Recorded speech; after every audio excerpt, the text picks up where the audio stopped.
Good Sunday, everyone. Welcome to Breaking Chains True Crime. And this is episode 11 of our book club, but we are on a new book. And it's called Hope, a Memoir of Survival in Cleveland by Amanda Berry and Gina DeJesus. I have shared the StreamYard link for mostly my excellent co-reader who's been joining me to read these books with me.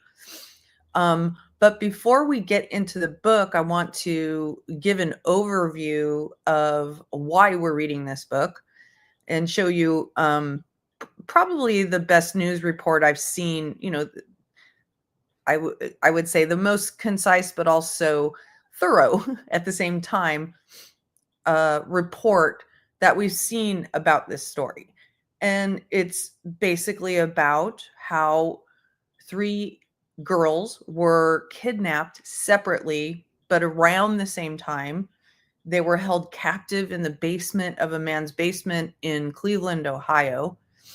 And they were held there for 10 years. Hey, Patricia, good to see you. They were held there for 10 years before they were rescued. And all of them were brutally abused that whole time. Hello, Cinnamon. Welcome. Hello. Hello. They were all abused that whole time, and one of the girls gave birth to the abuser's child. And when the girls were rescued, that little girl was 6 years old. And hello, Kathleen Hensel. Are you the same Kathleen Hensel from old Watts Islands days? Because that sounds like a familiar name, but anyway, blast from the past. If not, sorry.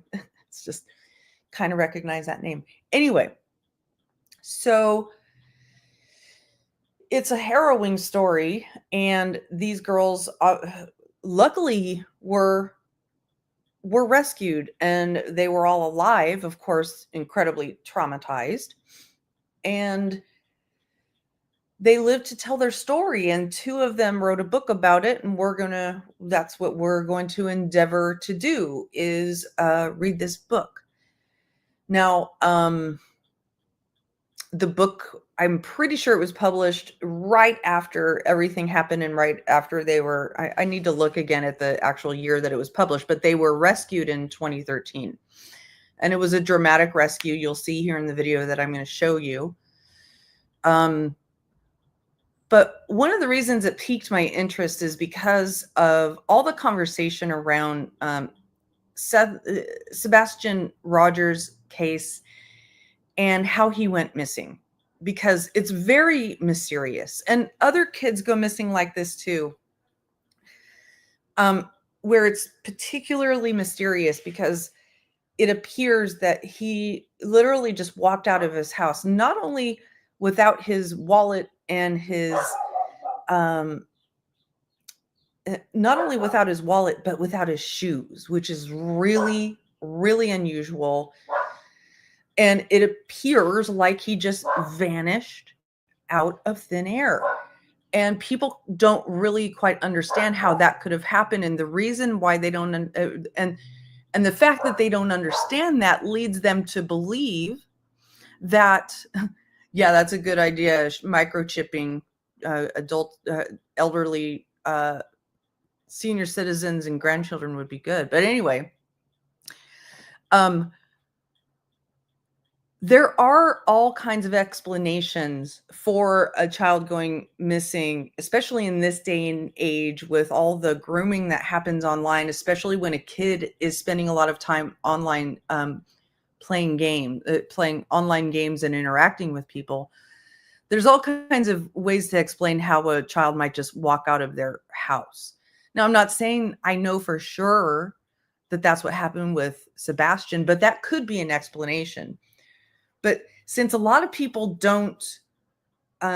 can't grasp that, can't quite fathom that he just walked out of the house, they immediately go to, oh, well, Katie, the last person who saw him, his mom must be involved in some way. And I understand that thinking. I do. I understand that thinking. But to go so far as to just definitely pin it on her and then become really vicious toward her about it, I think is going too far, especially when there are potentially other explanations. And that's one of the reasons why this book piqued my interest. So, without further ado, let me just check in on you. How are you? How are you, Cinnamon? You there? I am here. Hello. Hello. Did you have a business trip this week? I did. Yes, I went to Houston with my all of my team, and we were working, as you know, on with our accelerator group, in that's focused on oil and gas. So it's a bunch of startups that are that have technologies that apply to the oil and gas industry. It's kind of a new space for me, but it's been it was good. It was good. Yeah. I was happy to get home. It was a very long, intense week, but happy to get home. Right. Well, good. Well, welcome back. Yeah, I remember you saying you were preparing for something big in Houston. So, Yeah, it's we're almost through with this. Well, we have another 2 months with this cohort, and then they graduate. I guess is what they do. They present their pilots to the corporate sponsor that we're working with, and hopefully some of them will get POCs and some money, which would be really nice. But yeah, and then we start all over again. So then we go to the next cohort, which is kind of where I'm focused right now from the marketing standpoint. But yes, yeah, I know that everyone's like, "What the heck? Why are you talking about this?" How are you, Lynn? I'm doing pretty good, getting ready for I don't get to spend actual Thanksgiving with my kids this time. Oh, It's okay. I get to see them right after. I get to oh, see that's them, good. right after. It's my son's birthday this week, so we're gonna spend Oh, do nice. a birthday celebration next weekend. But hey, Patricia, let me just ask you a follow-up question. When you say it always turns out to be the parent who shuns the public and stays hidden, you mean to say that the culpable parent turns out to be the one who shuns in the public and stays hidden? That's interesting. That's an interesting data point. Very interesting.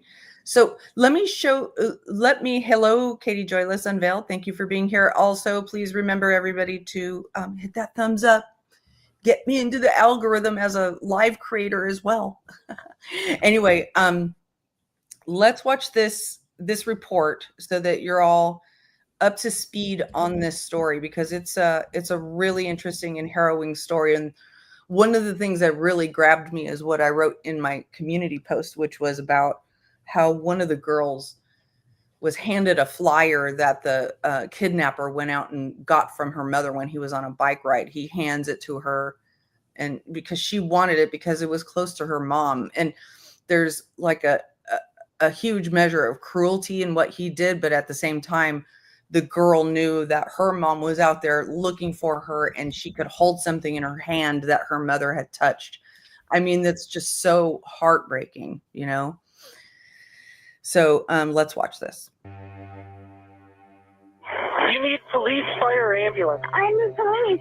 Okay, and what's going on there? I've been kidnapped and I've been missing for 10 years, and I'm here.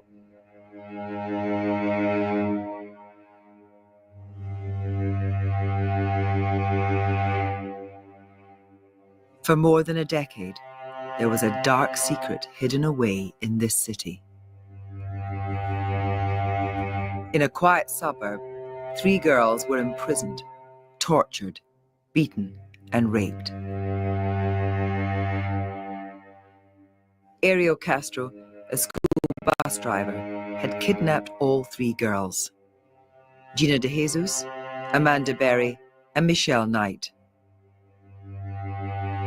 In 2013, a decade on, miraculously, they escaped.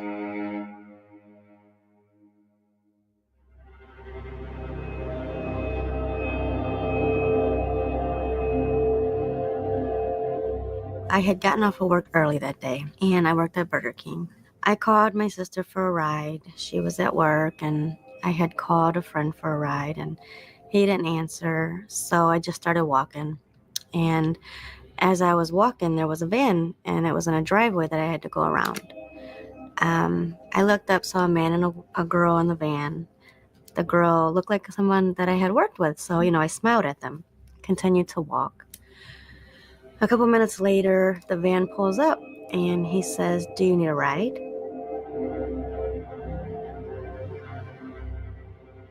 I was walking home from school with his daughter, Arlene Castro, and she used the payphone to call her mom to ask her if she could come to my house. And her mom said no. She went her other way, and I went the other way.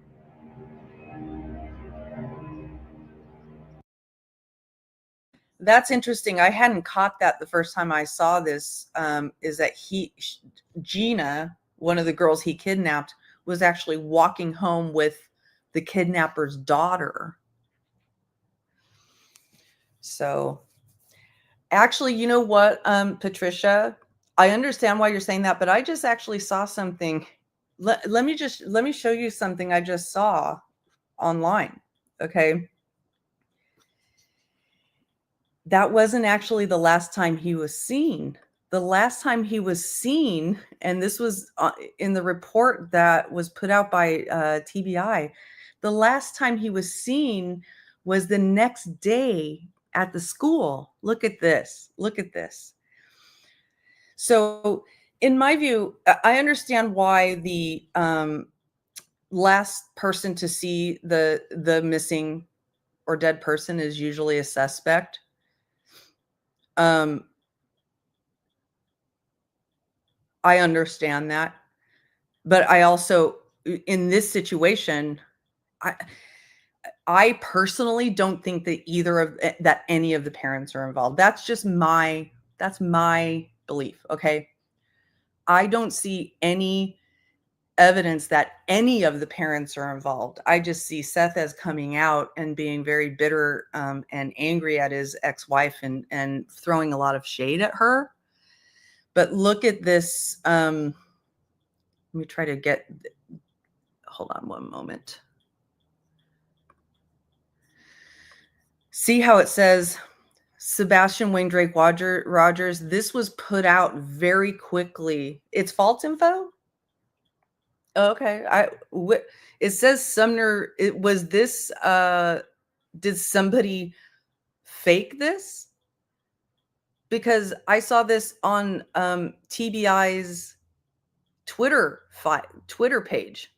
This was put out by their Twitter account.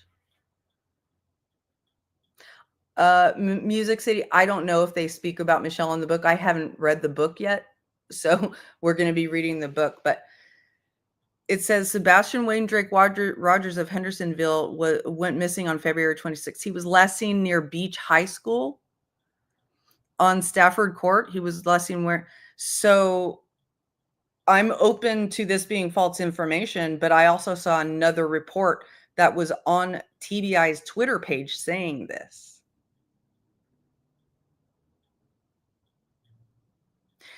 So, Patricia, I understand his feelings about it. I don't think it's fair for him to go onto YouTube and say it everywhere, all the time, every time he goes online.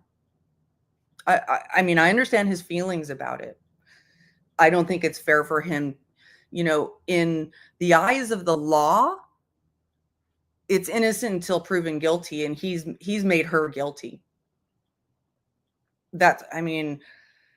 So I just don't think it's fair. That's my view on it. But anyway, let's just keep watching the video, because we're not going to solve this here. Obviously, we're not going to solve this here. He asked me if I seen his daughter, and I said yes. And he was like, "Can you help me find her?" And I was like, yes. And then he didn't turn around. We ended up going to his house. I had my Burger King outfit on, so he noticed that, and he was talking about how his son had used to work there and that I knew a couple of his kids. So it was a kind of casual conversation. Yes. And then, of course, when you get to the house, you immediately know that he's not going to let you out. Yes. Amanda had recently celebrated her 16th birthday when she was kidnapped. Once locked inside Castro's house, she discovered his first victim, 21-year-old Michelle Knight.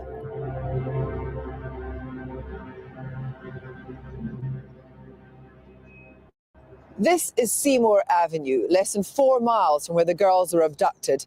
Ariel Castro moved here in 1992 and he was well known in the area. He imprisoned the 3 girls here for more than 10 years. They were chained up for much of the time, raped over and over again, half-starved, sometimes beaten, and never allowed out of the squalid, airless house. 2207 Seymour Avenue has been razed to the ground now. One less physical reminder of the girls' decade in hell.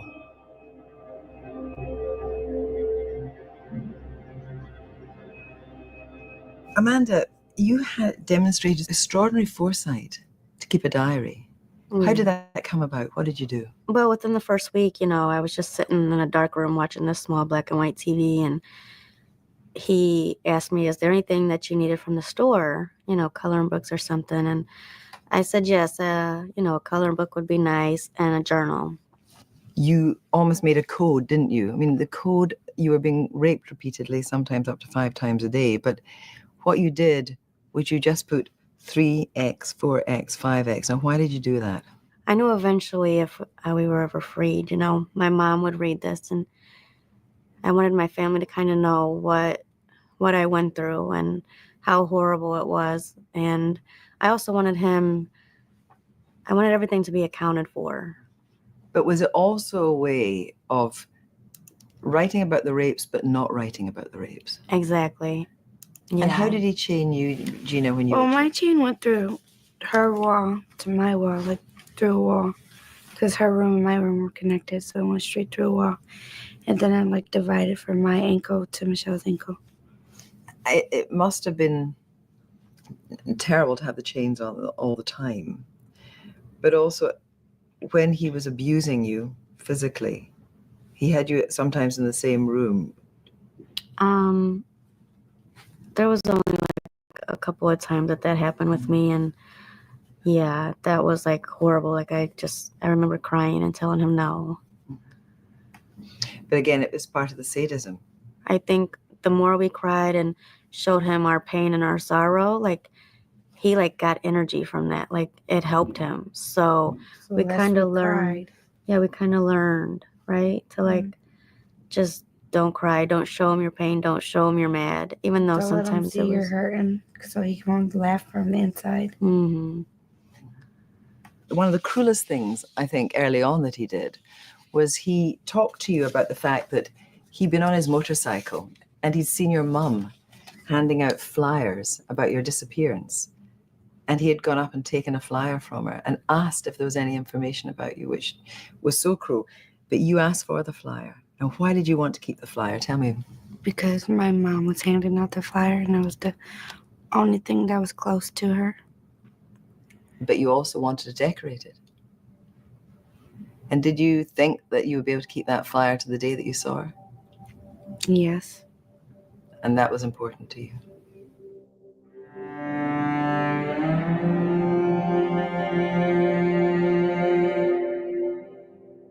Gina's parents, Nancy and Felix, never gave up the search for their missing daughter. We did everything. Any ideas that came up, if anybody approached us, we took advantage because we knew we had to keep her alive. We knew we had to keep her out there so people would not forget. You got a chance to see your families on television. That must have been both heartbreaking, but was also, it lift your spirits, Amanda. It did. That was the only way we knew how they looked, what had changed within a year, to know that they were still fighting for you. I feel like a piece of my heart was missing because it was just me, my mom, my sister, my 2 children, and my husband. We did everything together. When she came up missing, I lost a piece of me. We were so close. She's my best friend, and it was hard.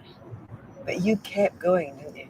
I kept going because, like I said, I've never given up hope on my sister. If I didn't know anything about her, there was nothing bad in my heart, you know? So all I can do is keep hope and keep going. For you, Gina, too, you have this big, fun family, and then you were able to see them on television, see your mum. Yes. But something else came on the television as well. You didn't watch it, but you watched the royal wedding. I did. Tell me. So you get the picture. They were basically, in the same city as their family. And at points they were able to watch their own family members on TV begging and pleading for them. And that it seems like that really kind of helped keep them alive and helped keep their hope alive. So it really piqued my interest when I heard that they wrote a book together. I'm sure, they weren't the actual authors. It was, their story written by other authors. But yeah, I don't know much about that. But that's what I've also heard. I've picked up that vibe around, and that's really, really sad. And this other thing here about the mediums in these cases, it's so difficult because, a medium tells Amanda's mom that Amanda's dead. So how do you keep your hope up that way? And now we have these psychics on YouTube going around giving out false hope and false information to the families of missing people, trying to point them in certain directions. It's really, really sad. So with that, let's go to the book now that we have a little bit of background on the actual story and hear what they actually have to say in their own words. Please remember to hit that thumbs up. And I'm going to, for those of you who haven't joined our book club meetings, usually what happens is I read a page and then Cinnamon reads a page and then I read a page. And so we read basically page by page. And we usually read a chapter at a time, depends on, how long it takes and how long the chapters are. We sort of play it by ear. And I'm going to take our icons off the screen so that, we're not blocking any of the text. So, all right, let us get started. I will start reading this first page. A note to readers. We have written here about terrible things that we never, and by the way, trigger warning to everyone, because this is just full of heartbreak and full of very terrible things that have happened to people and young girls. We have written here about terrible things that we never wanted to think about again. But our story is not just about our end chains, lies, and misery. That was Ariel Castro's story. Our story is about overcoming all of that. We want people to know the truth, the real story of our decade as Castro's prisoner inside 2207 Seymour Avenue in Cleveland, Ohio. For years, we could see on TV that our families were looking for and praying for us. They never gave up, and that gave us strength. We videotaped news coverage of them holding vigils and replayed those tapes on our most desperate days. When it was very hard to believe we would ever be free again and no longer enslaved by a cruel man, just writing the word hope over and over helped keep us going. Now we want the world to know we survived. We are free. We love life. We were stronger than Ariel Castro. While we lived within a feet of each other for years inside a very small house, our experiences were very different. Castro was a master manipulator who lied to each of us about the others so we wouldn't trust one another and band together against him.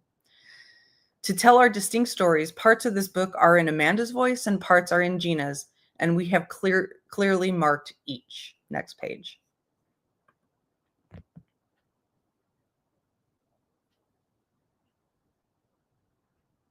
Cinnamon? I am sorry. Amanda kept a diary of more than 1,200 pages, and its entries are a key source for this book. They were written on McDonald's napkins and takeout bags, on loose leaf paper in a kid's dime store journal, and even on the inside of empty cardboard boxes of Little Debbie cakes. Ariel Castro also shot many hours of home video over the years, and together with Amanda's notes, they form a vivid record of life inside that house, which has enabled us to write precisely about what was happening on specific dates and times. Amanda was only 17 when she started writing down her thoughts, and especially in the early years, they are written in a teenager's shorthand. A week after her abduction, for example, she wrote, "I asked him when he's taken me home. He said maybe the last week of June. I just don't want no one to forget about me. I'm a go for now. Pray for me." To make it easier on readers, we have expanded that shorthand and used italics when we quote Amanda's diary exactly as written. Other parts of this book involve matters that were taking place outside the house that we could not possibly have known about. To explain those, we have relied on Mary Jordan and Kevin Sullivan, the journalists who helped us write this book. Their reporting has enabled us to learn about law enforcement's search for us, the school bus driver who stole a decade of our lives, his violent relationship with his common-law wife, and his long history of domestic violence. Mary, who grew up on the west side of Cleveland, and Kevin reviewed thousands of pages of police reports and court transcripts, watched hours of Castro's videotaped interviews with police, visited Castro's hometown in rural Puerto Rico, and interviewed Castro's family members and scores of other people to help investigate how our kidnappings happened and went unsolved for so long. Michelle Knight was also a captive in Castro's house, and we invited her to join us in writing this book, but she decided to tell her story by herself. She appears throughout our account when she had significant interactions with us. We wish her only the best as we all try to recover and rebuild our lives. We are inspired every day by Jocelyn Berry, who was born on Christmas morning in the house on Seymour. Oh, wow. She was born on Christmas. Who was born on a Christmas morning in the house on Seymour Avenue. She made a dark place brighter and in many ways helped save us. Amanda Berry and Gina DeJesus, Cleveland, February 10th, 2015. All right, next page. Just before we start with this next, with this preface, one thing I want to note is, hey Tiff, is that, this is happening at a time when there is social media and there's obviously media, but social media hasn't become this thing that it is today with this massive true crime community that gets so intensely and involved in such a boundaryless way and in such scamming ways. And it'll be interesting as we go and as we read to see the differences. The differences in, their experience. And I mean, imagine if what the world would be saying about them now if they had been rescued, say, yesterday. You know what I mean? Like if they had gone missing 10 years ago and were rescued yesterday, how different the story might look, and how they might have become they were probably already torn apart online because it's just the way the internet works. But now, because of the way the internet is structured and how much more activity there is around true crime, it would have been even more intense. You know what I mean? Does that make sense? Yes, absolutely. Yeah. Music City, when you say, I don't think they were the only ones, you mean the only ones that Ariel Castro kidnapped? I would agree with that. It sounds like it might have been a hobby for him. Also, in case you don't know, he was obviously, caught and captured, and he was sentenced to several life sentences, and then he killed himself within a month of his sentence. The freaking coward. All right. So, Okay, go ahead and start with the preface. All right, preface. September 3rd, 2013. He is dead. Amanda. My phone chimes, a text message. Who could that be? It's after midnight and I'm in bed. Jocelyn is asleep next to me, just like every night since she was born 6 years ago. That's about the only thing that hasn't changed in the 4 months since I kicked my way out of that hell house. I'm staring at the message from my Aunt Susie. Did you hear that he killed himself? I freeze. A minute passes, then another. Can this be real? I start to feel sick. The phone rings, and it's my Aunt Teresa. Did you hear? It's breaking news on Channel 19 that Ariel Castro killed himself. I slip out of bed so Jocelyn doesn't wake up, and I run downstairs and turn on the TV. His mugshot takes up the entire screen. Cleveland kidnapper Ariel Castro is dead. He apparently hanged himself in a cell tonight. He had served a little over a month of his sentence, life in prison plus 1,000 years. My stomach knots up. It's hard to breathe. Wow. How dare he do this? How dare he? He kidnapped me, chained me like a dog in his house, and arred me over and over. Because of him, my mother died, oh my God, without knowing if I was dead or alive. She was only 43, and I can never forgive him for breaking her heart. But he was Jocelyn's father. She loves him, and he loved her. He never hurt her. He took her to the library, to the mall, to McDonald's. He even took her to church. I hid the reality of 2207 Seymour from her as best I could, hoping that she would think her home was no different from anybody else's. Ariel Castro deserved to be in jail forever, but now that he's suddenly dead, I don't know what to feel, and that confusion is running in rivers down my cheeks. Gina. I'm sitting on the floor in my living room, talking to my mom and my brother, Ricky. Since I got out of Ariel Castro's prison 4 months ago, I'm with my family night and day. I hate to be by myself. I'm still afraid. I was walking home from the 7th grade in April 2004 when he tricked me into his car. I turned 15 I turned 15 locked inside. Yes, I turned 15 locked inside Seymour Avenue. And then 16, 17, 18, 19, 20, 21, 22, and 23. He made me want to kill myself. And I felt so sad and alone that for months at a time, I barely got out of bed. A big breaking news bulletin comes across the TV screen. Ariel Castro is dead. Everyone in the living room stops talking. I don't feel anything, but only stare at the TV, numb. Next page. I just had a dream a couple of nights ago that 2 prisoners got into his cell and killed him, and that his body was found naked in a pool of water. Now he's really dead. Or at least the prison officials being interviewed on TV say he is. I'm not sure I believe it. Maybe they are claiming he's dead so people will stop talking about him. Our story has been nonstop bad news for Cleveland.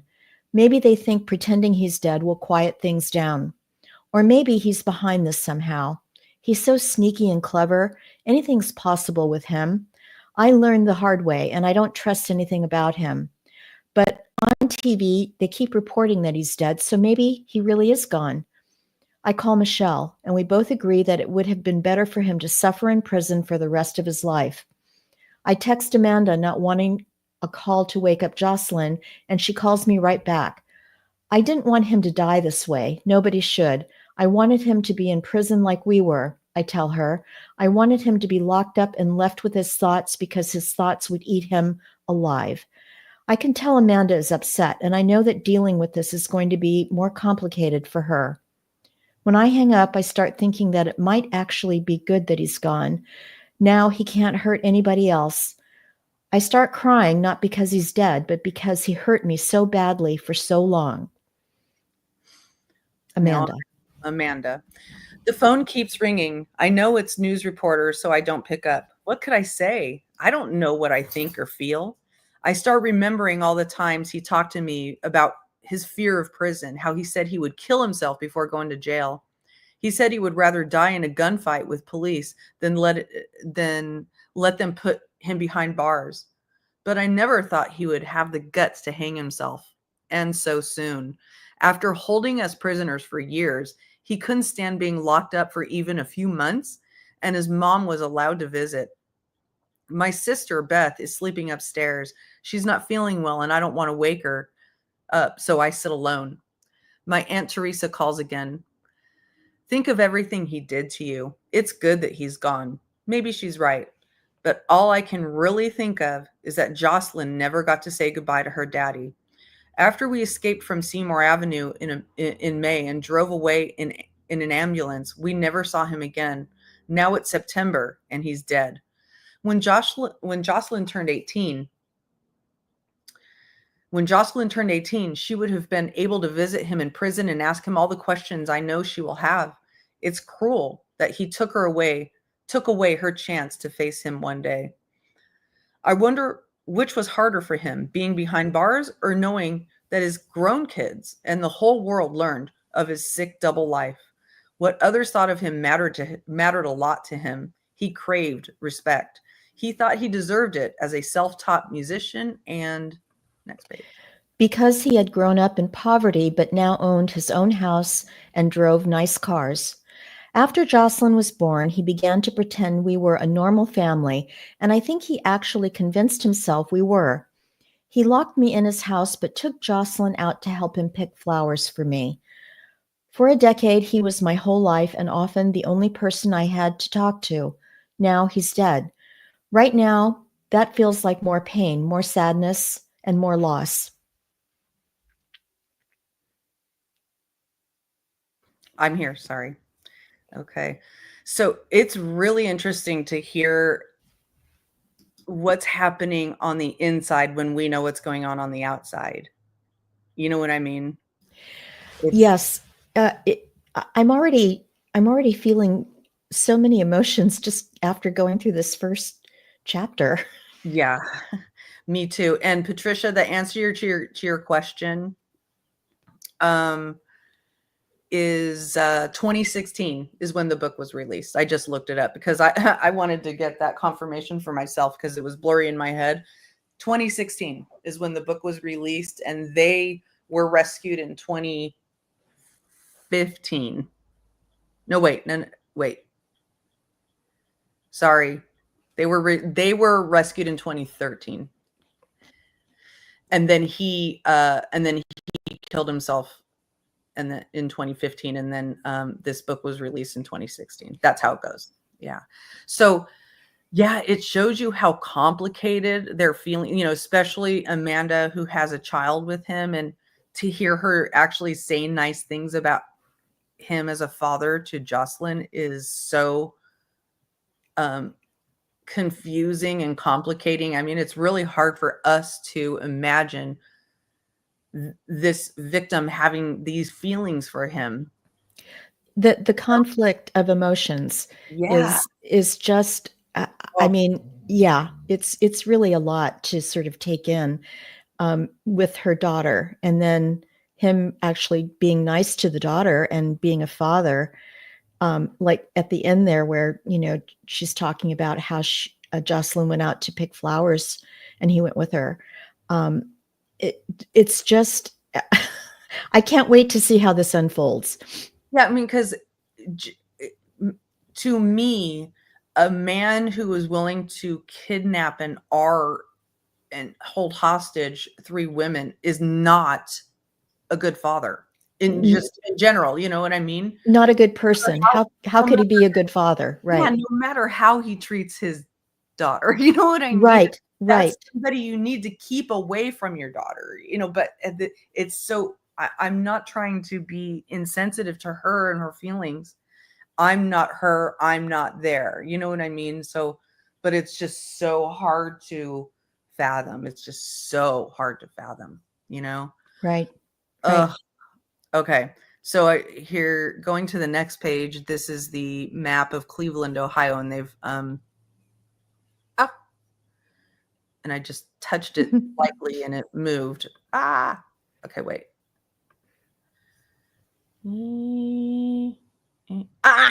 Darn it. I want to be able to see I want to be able to see what those things actually say. Right. Darn it. Oh, well. Try again. One more.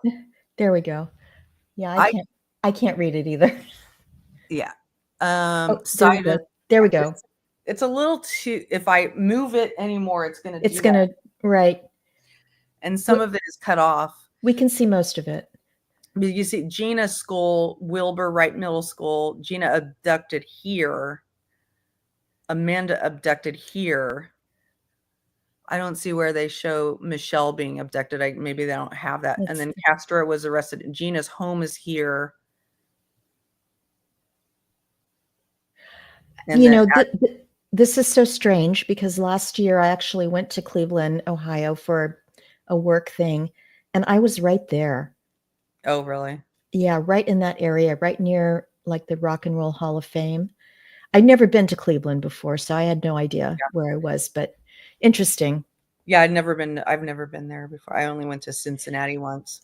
Now, let me ask a question because maybe I missed this, but Michelle was the other one, right? There were 3. And she's not part of this book, right? Right. Okay. Yeah, they said they wrote in here that they invited her to be part of it, but she chose to tell. She chose not to. Okay. But I've seen people say that apparently Michelle felt kind of left out, didn't get same treatment. Her parents didn't put as much effort into looking for her.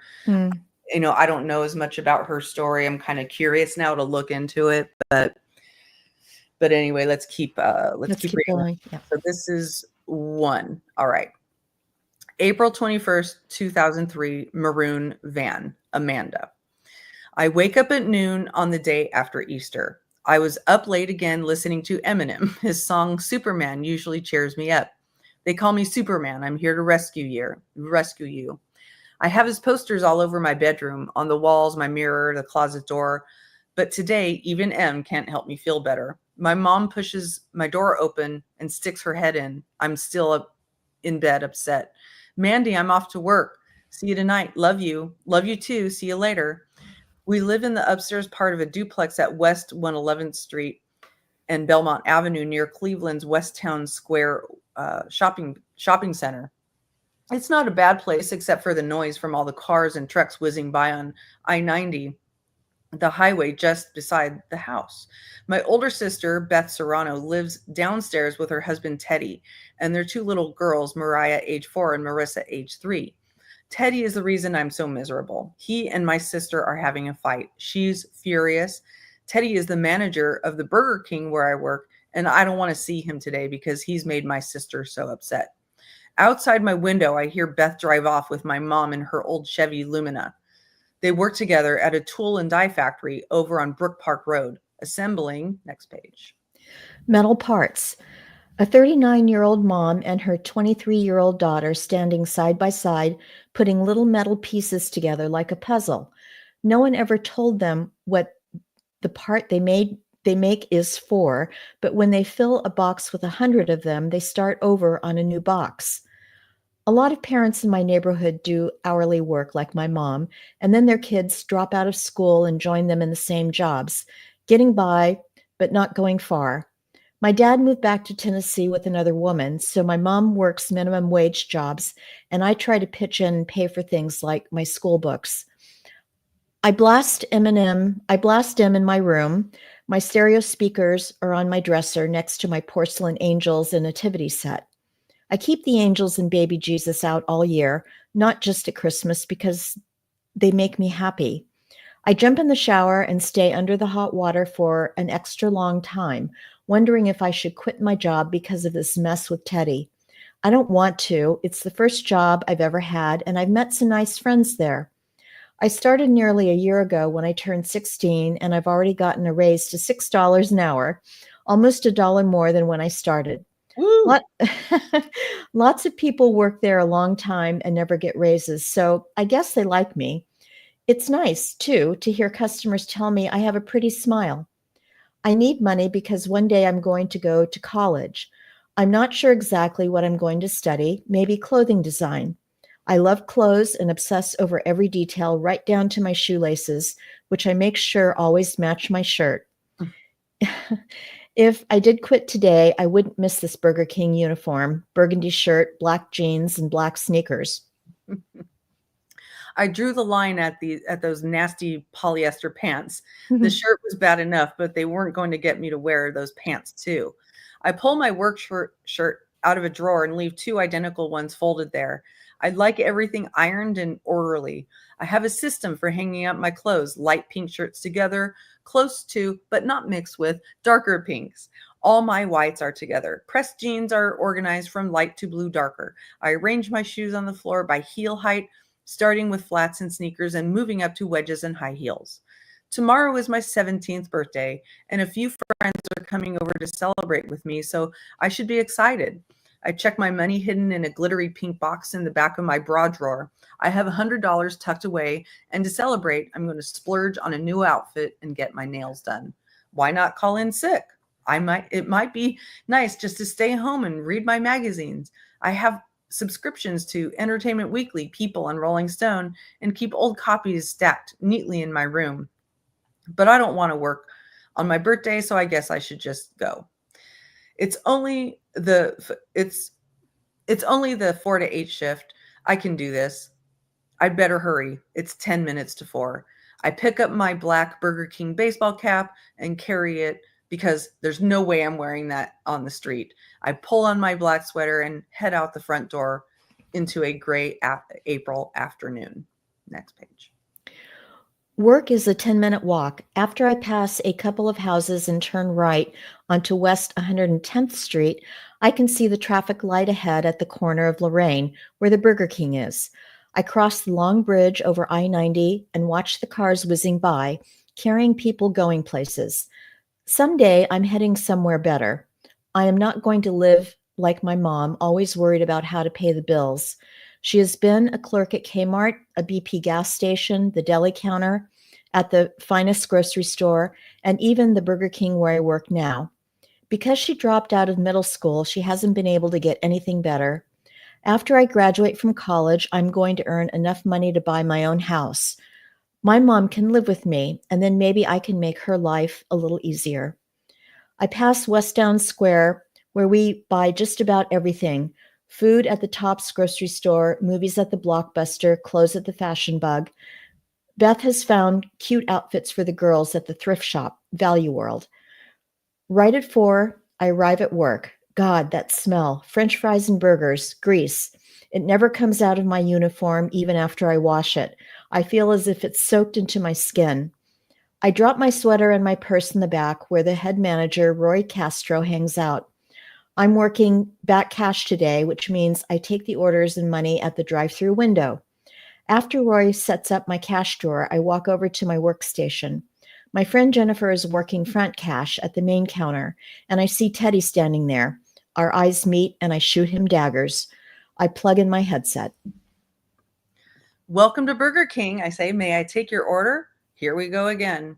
Time ticks by slowly. It would be easier if we were busier, but it's the Monday after Easter and it's dead. I try not to talk to anybody. Roy knows I'm having a hard time, so around 7:15 he asks if I feel like going home early. He doesn't need to ask me twice. I'm so ready to get out of here. I grab my things and sit down at a table to call my boyfriend DJ to see if he will pick me up. No answer. I call him again, but still no answer. I would love to see him tonight. We've only been dating for a month, but I like him. He holds my hand and opens doors for me. I first saw him when he ordered food at the drive-thru. Jennifer knew him and said he was nice. He kept coming back and asking me if I wasn't there, asking about me if I wasn't there. Then finally we went out. Right now, I just wish he would answer his phone. Where is he? I almost never walk home. For one thing, more people are around in the evening, and I don't like being seen in my Burger King uniform. But the big reason is that my mom doesn't like me coming home alone at night. She never learned to drive, so she has Beth pick me up. But Beth and Mom are still at work, and I'm definitely not hanging out in the soap opera 1 minute longer than I have to. It's 7:30, still light outside, and I start walking. Next page. My phone rings as I head home. Beth says she is cutting out of work now, and I tell her I'm doing the same thing. We can get you. What time should I pick you up? No, don't worry. I'm already walking home. As we start discussing Teddy, I see an old maroon van blocking the sidewalk ahead. A guy is turned into a driveway on West 110th, but hasn't pulled all the way up. I walk around the front of the van to get by. Because I'm still on the phone, I'm not paying much attention, but I notice that the girl in the passenger seat looks familiar. I'm pretty sure she used to work at Burger King with me. The driver, it must be her father, is looking right at me and smiling. I smile back as I keep walking. A minute later, his van pulls up alongside me and I can't see the rest of the page. And he rolls down his window. No cars are coming in either direction, so he's just stopped in the middle of the street. Hey, you need a ride home? Now I can see him more clearly and definitely remember having seen him before, but I'm not exactly sure where. I'm halfway home, maybe a 5-minute walk, and I don't really need a ride, but it's nice of him to offer. Still talking to Beth, I nod yes to him and start walking toward the van. When he reaches over and opens the front passenger door, I notice that his daughter is not in the car anymore. I rush Beth off the phone as I climb in. Beth, I gotta go because I'm getting a ride. He starts to pull away as I hang up the phone. Where's your daughter? I ask as I suddenly realize I am alone in a car with an older guy I don't really know. So you work at Burger King, he says, not answering my question, not answering the question, but smiling and friendly. I'm still in my uniform with my Amanda name tag on, so it's an easy guess where I work. I'm starting to get a weird feeling, but he seems nice enough.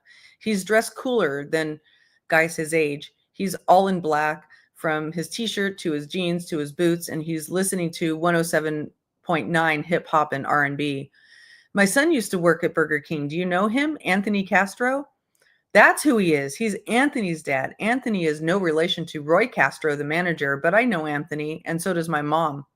Oh, yeah, I know Anthony. He came to my house one time. He's friends with a friend of mine. I tell him I also went to Wilbur Wright Middle School with his daughter, Angie. How's she doing? I ask. More relaxed now that I know who he is. She's good, he says. She's at the house right now. Would you like to go see her? Okay, I haven't seen her in a long time. Why not go see her? Why not go see her? I wasn't looking forward to going home anyway. He makes a few turns away from my house and then pulls onto I-90, cheerfully talking about his kids. That's a nice phone, he says, looking over at the little blue phone in my hand. A few of my friends have cell phones, and I just bought this one a week ago, used from a girl at work. We turn off the highway at West 25th Street, take a few more turns, and then pull onto Seymour Avenue. Next page. I know this neighborhood. It's only about a 10-minute drive from my house, and I have cousins who live close by on Castle and Carlisle. There are so many Spanish-speaking people here that they call it Little Puerto Rico. We pull into the driveway at 2207 Seymour. It's a white 2-story house, nothing special, that's for sure. He drives to the back where a big, mean-looking dog is barking like crazy right outside the passenger side of the van. It's one of those chow chows with a huge, bushy head. The dog is chained to a tree, but the chain's long enough to reach the van. I'm glad I'm inside. He mentions my phone again. That's really nice. Let me see it for a minute. I hand it to him. Wait, let me hold the dog back so you can get out, he says, taking my phone with him as he jumps out of the van and pulls the dog away by its collar. Angie's inside, he says. Let's go see her. We walk to the back door. He unlocks it, and we step inside a small enclosed porch cluttered with boxes. Then he unlocks yet another door into the house. I follow him inside. He turns on the light in the kitchen. It's so messy. Definitely could use some cleaning up. He points to the closed bathroom door. Angie must be taking a bath right now, he says. While she's in there, let me show you around the house. Oh, okay, I tell him. That's very nice of you. We walk into the small dining room, then into the living room, which has dark wood paneling and black leather couch. He has a big stack of old phone books, family photos all around, and the 2 biggest stereo speakers I've ever seen. I'm 5'1", so they must be 4 feet tall. Come on, I'll show you upstairs, he says. Then he's already halfway up. As I reach the top landing, I see that it's pretty dark up there. There are a couple of closed bedroom doors, and he points at one of them. My roommate is in there, he says. She's sleeping. That's weird, I think. Maybe he got divorced from Anthony and Angie's mom. I guess he's had a roommate now to help with the rent. Take a look, he says. The doorknob is missing. And I bend down to look through the big hole where it should have been. A girl is sleeping in there with a TV on. I look for a second because it feels strange to peek into somebody's room. We walk into a big bedroom and then a smaller one beyond it. And when I turn to leave, he suddenly blocks the door. What are you doing? I ask him, startled. Pull down your pants. Holy shit. Mm-hmm. No, I shout. I'm panicking, can't believe what he just said. Take me home. I want to go home. There's a girl across the hall, and his daughter is downstairs. So what could he be doing? I look directly at him for the first time. He's maybe in his 40s, older than my mom. He has curly brown hair, dark eyes, a receding hairline, and a goatee. He's about 5'7" and stocky, with a bit of a beer belly. If I passed him in the mall, I'd never notice him. Pull down your pants, he orders again. He has suddenly turned so scary. His voice, his eyes, his manner, and I do what he says. I stand there crying, my jeans around my ankles. Why didn't I see this coming? How could I be so stupid? Just because I know his kids doesn't mean I should have gone with him to his house. He pulls his pants down and starts playing with himself. It's disgusting. There's a window behind him with lace curtains. He glances outside and says something about police. I look out and see a police car parked across the street. The cops are so close.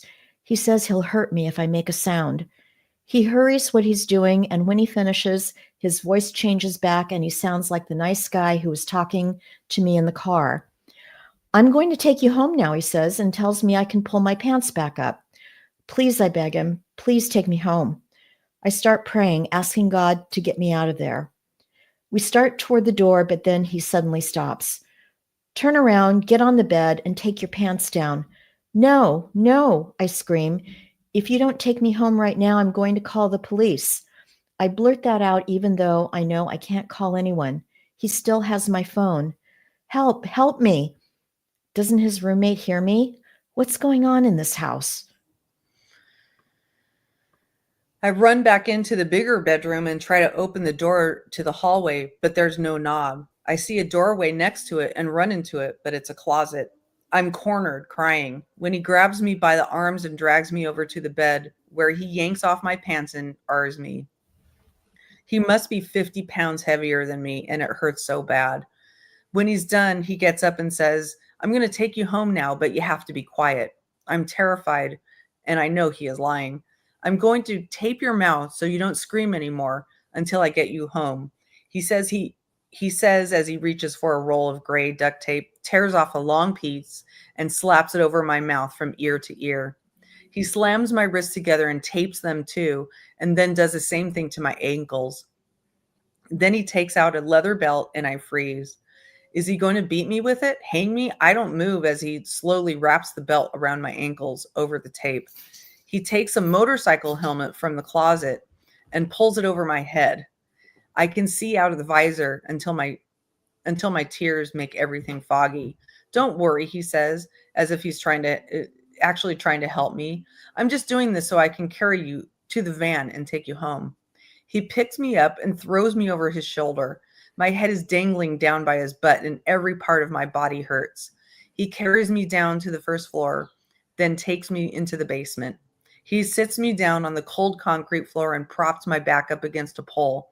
He takes a thick, rusty chain like a tow truck might use to pull a car and wraps it around my stomach and the pole. He clamps it shut with a padlock and puts the key in his pocket. We are not going out to the van. He pulls off the motorcycle helmet and turns on a little black and white TV, setting it on a tiny stool. Be quiet, don't scream, don't try to get away, he says in an oddly calm voice as he switches off the one bare light bulb and walks back upstairs. I look around and see piles of clothes, boxes of junk, and dusty shelves filled with knickknacks. It smells like wet dirt, like the basement hasn't been aired out in years. It is so creepy. I have to break out of here. I put my taped hands up to my face and use my fingertips to pick at the tape across my mouth.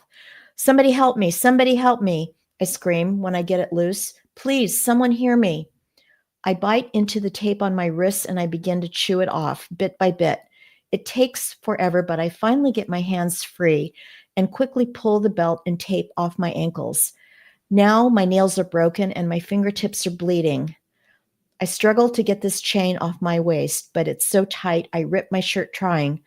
My jeans are kind of thick, so I wriggle out of them, hoping that if I have that extra bit of room, I can slip out of the chain, but I can't. Somebody, please help me. I scream over and over, not knowing what else to do. He's going to come back and kill me, and I'm going to die because I took a ride from a dad who turned out to be a psycho. I have no idea what time it is, but while I have been fighting with the chain, many TV shows have come and Gone, so hours must have passed. Cops is on as I finally fall asleep against the pole. I wake up to the sound of heavy footsteps. My body tenses up. He's back. How long have I been asleep? I told you not to try to get away, he says in a cheerful voice, looking at all the ripped tape. It's so strange how nicely he's talking to me, like we're friends playing a game. I brought us breakfast, he says, holding out a Burger King bag. But first, we're going to take a shower. He unlocks a padlock, loosens the chain, and helps me stand up. Since I couldn't get my jeans back on, I'm wearing only my shirt and underwear. He walks me up the stairs, standing close behind, and guides me into the bathroom off the kitchen, where he tells me to undress and get into the shower. Then he takes his clothes off and comes in too, with a washcloth rubs away the sticky stuff from the tape around my mouth and ears. Here, let's get this off, he says sweetly, like he's washing a baby, and then he begins to shampoo my hair. I am disgusted by his touch. I want to run away from him, but I'm trapped. I'm afraid he's going to attack me again, but instead he climbs out of the shower and finds some band-aids for my bloody fingers. He gets dressed and gives me a pair of jogging pants and one of his shirts, then takes me into the living room. We sit on the couch and he hands me a cold ham and egg croissant. He's talking, but I'm in shock and can't focus. It's time to go upstairs, he says after I finish eating. What choice do I have? I follow him up the stairs and into the bedroom where he AR'd me. Just lay down and relax, he says, pointing to the mattress, which has no sheets. He lies down beside me, and I brace myself for what's next. But he seems exhausted, like he was up all night. At least an hour passes, maybe more. He is inches from me, asleep or pretending to be. I'm afraid to move or make a sound. My mom and Beth must be losing their minds, so scared about what has happened to me. I am so scared about what is happening to me. Then suddenly he opens his eyes, stands up and says, "Let's go downstairs." He walks me back down to the basement, sits me against the pole, and locks the chains tight around my stomach. I cry and cry, but he only turns up the volume on the TV, shuts off the light, and walks back upstairs without a word. It's so dark. Then I remember it's my birthday. April 25th, 2003. Alone in the dark. Amanda. He has moved upstairs into the bedroom where he first AR'd me. It's not pitch black like the basement where I spent the first 2 nights, but it's still dark. There are 2 small windows covered with heavy gray curtains that were probably white once. I have to lie sideways on the queen-size bed, my toes hanging off the edge because of the way he has me chained to the radiator. The padlock on the rusty chain around my stomach feels like a big rock. Its weight makes it hard to sleep, and it's giving me huge purple bruises. He came in yesterday and put some old socks around the chain so it wouldn't hurt me so much. I don't think he felt bad for me, but was just tired of me complaining. He fastened them with plastic zip ties, and now those are digging into me. The chain is just long enough that I can stand up next to the bed and to use my bathroom, a tall beige plastic trash can. He put a trash bag over the top, but it still smells so bad that it's making me sick. The chain isn't long enough to let me open the curtains or reach the switch for the overhead light. So when he leaves for work in the morning and turns it off, I have to sit in the dark until he comes back. He told me that he kept the light out of my reach so that I couldn't flip it on and off to attract the neighbors' attention. He's careful. He constantly peeks out the window to check if anybody's watching the house. Whenever he leaves, he keeps a radio blasting in the upstairs hallway. That way, he says, nobody can hear me if I scream. It's hard for me to even hear my TV. Is that girl he called his roommate still there? Who is she, and why isn't she helping me? After the first nights in the basement, I lost my voice screaming, so I don't bother anymore. I know nobody can hear me over the radio. Sometimes he stays out all night, and that means it's impossible to sleep with the noise or even to think. I have a constant headache. He has a weird mannequin, a woman's torso with black hair that he dresses in a red fishnet tank top and props up in the kitchen. Sometimes he lays it down on the living room couch when he goes out. He says if a burglar tries to get into the house, he'll see it and think somebody is home. I still don't know his first name. I can't believe I know his kids. I met Anthony only once, and I haven't seen Angie in a while. Why did I agree to come here to see her? I was having a bad day and made a bad decision.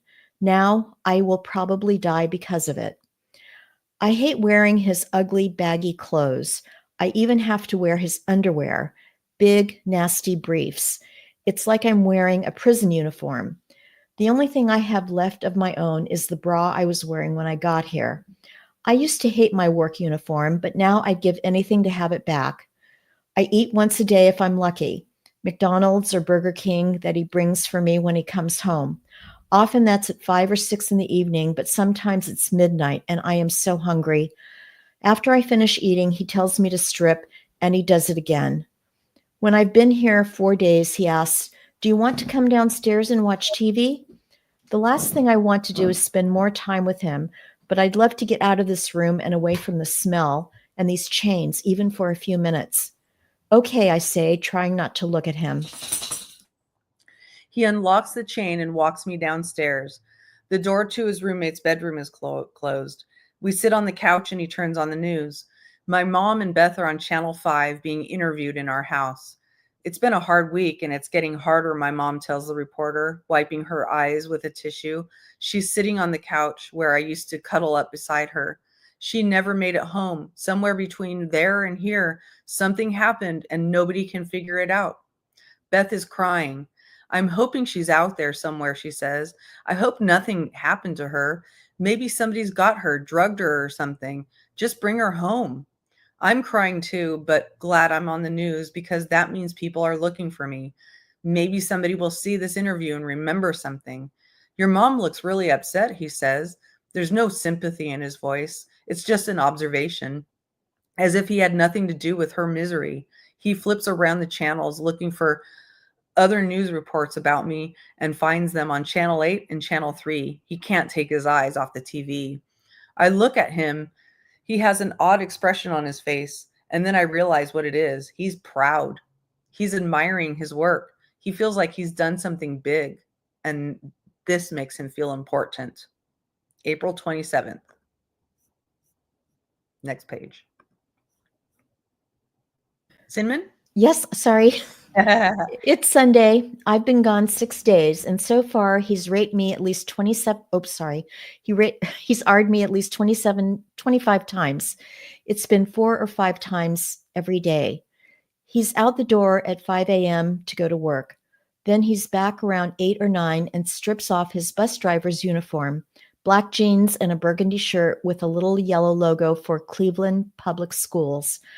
After he's done with me, he goes back to work and drives little kids until lunchtime, when he comes home and forces himself on me again. Then in the evening, he does it again, sometimes several times. He always leaves my chains on. He slobbers on my face and is obsessed with my breasts. He's always touching my chest and telling me, "These boobs are mine." I am learning that the more it hurts me, the more he likes it, and that it's over quicker when I don't fight. What would be the point anyway? I'm chained to a radiator, so where could I go? I told him I would like something to write on, and he asked if I wanted a journal. I said yes, and he came home today with a blue diary with flowers on its cover. You can write what you want, he says, but don't write any names. I know he might read this, so I have to be careful about what I say. But I'm going to write about my family. Maybe that will feel like I'm talking to them on the phone or sending them a letter. I miss them so much. I want to let them know I'm alive. When he leaves, I begin my first entry by the light of the TV. 4/27/03, Sunday, 1 week, 1 week.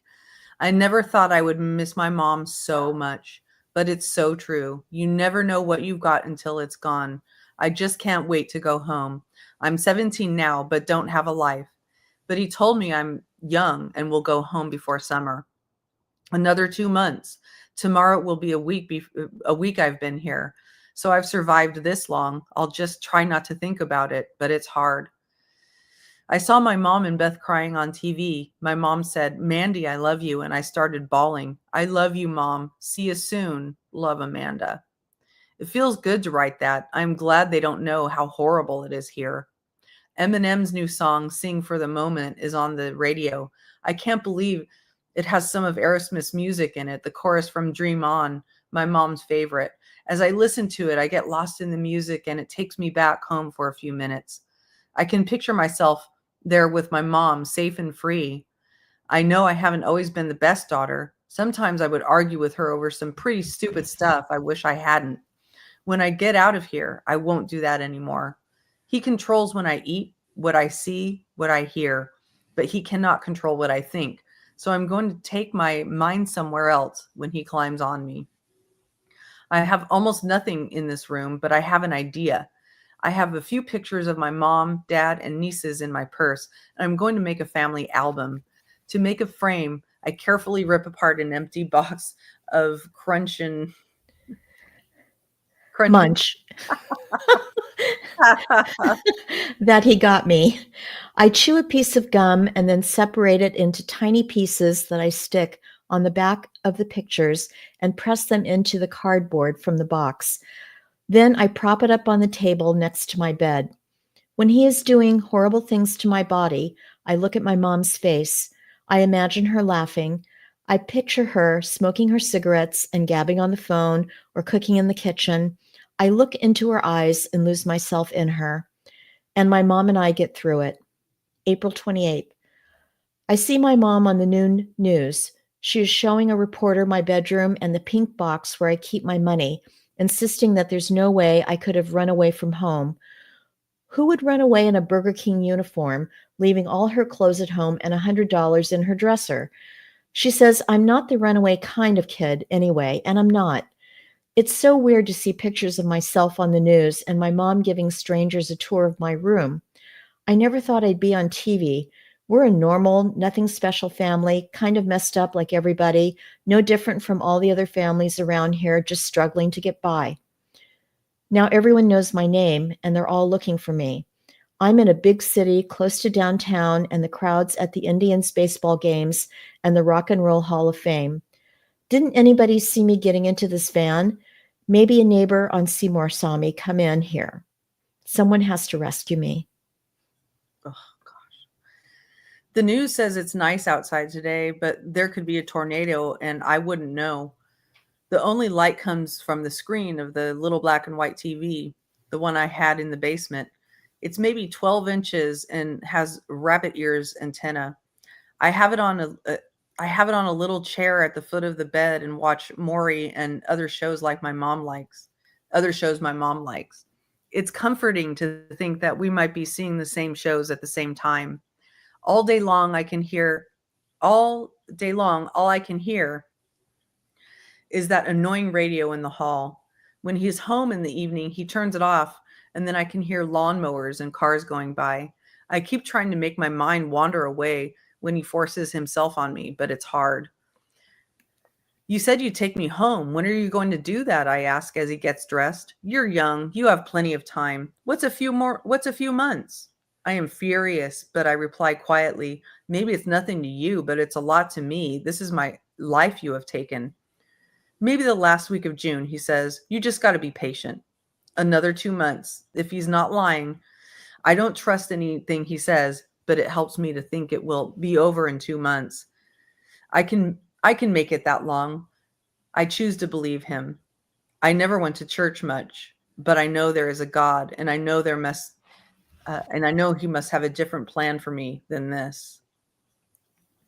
Next page. One day he comes in at midnight and sits at the end of the bed holding my cell phone. I called your mother, he says. I told her that we are in love and that you are my wife now. Shocked, I start crying and ask, "You talked to my mom?" "Yeah, I called her with your phone," he says. "She asked when you'd be home, and I told her I didn't know. I told her you were safe." "Can I talk to her?" I ask. "I want her to know I'm okay." He ignores me. "I talked to your sister Beth, too. I told them you were okay. I said you were with me now. Maybe this is good. They know I'm alive. Or maybe it's bad because they'll think I've been taken by some crazy guy and are scared about what he's doing to me. Why did he call them?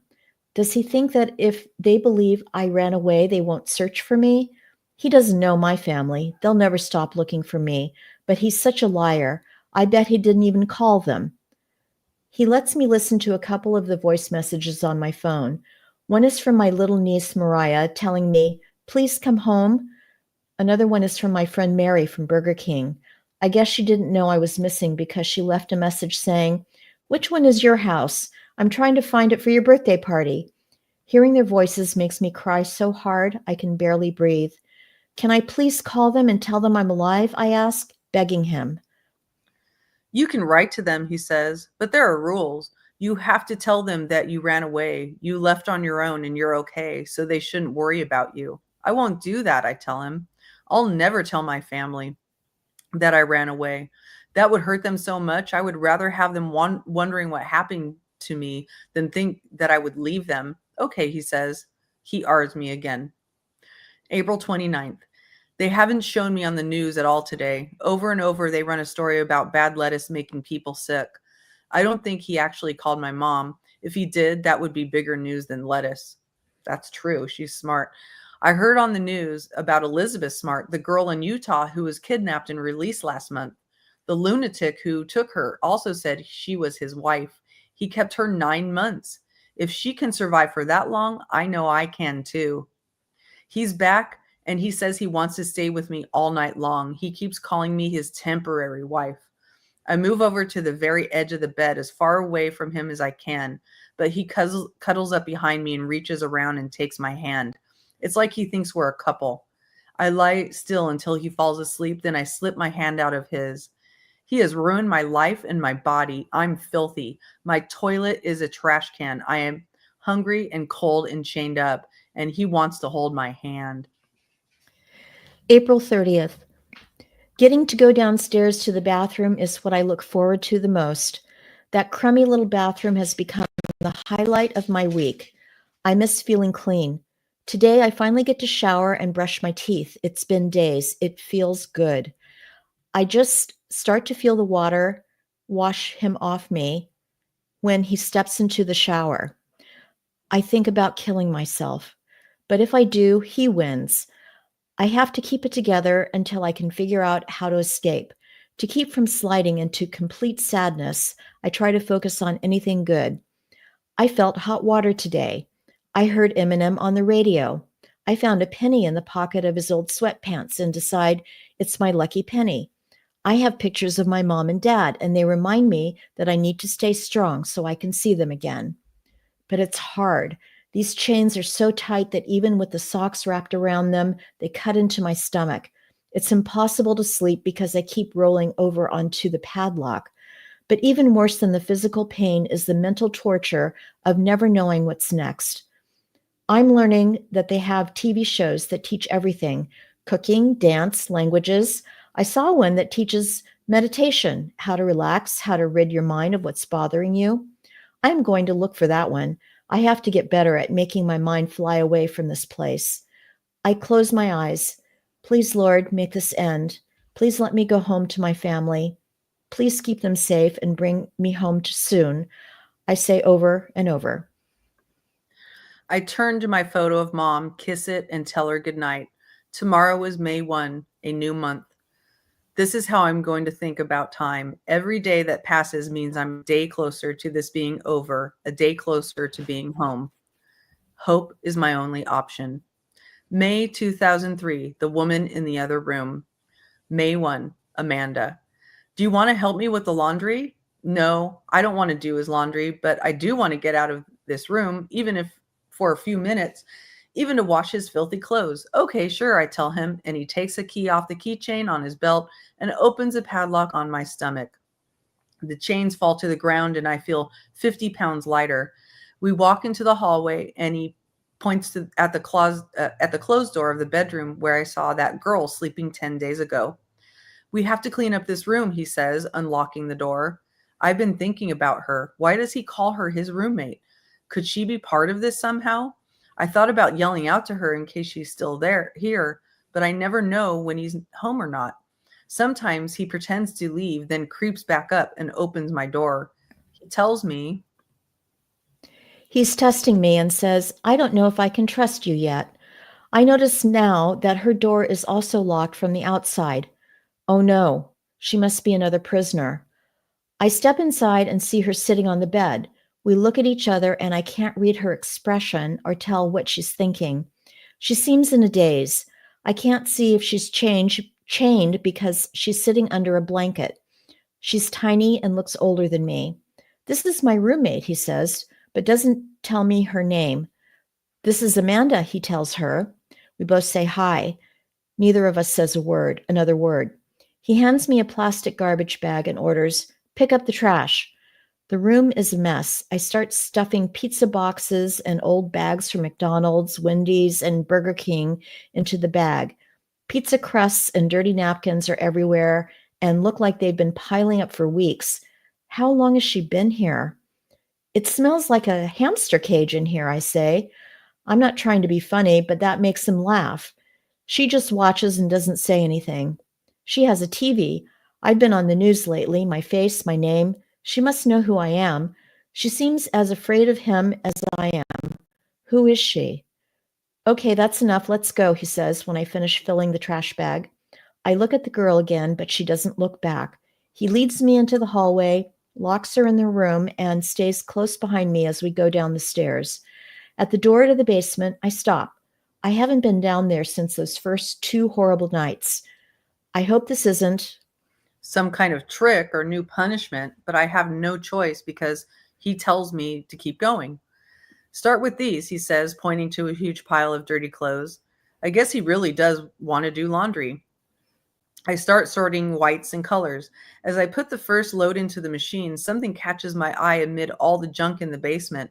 On top of a stack of photos is a picture of Jesus with light radiating from around his head and his heart wrapped in thorns.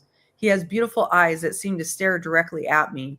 There are some prayers in Spanish on the back. Novena al Sagrado Corazón de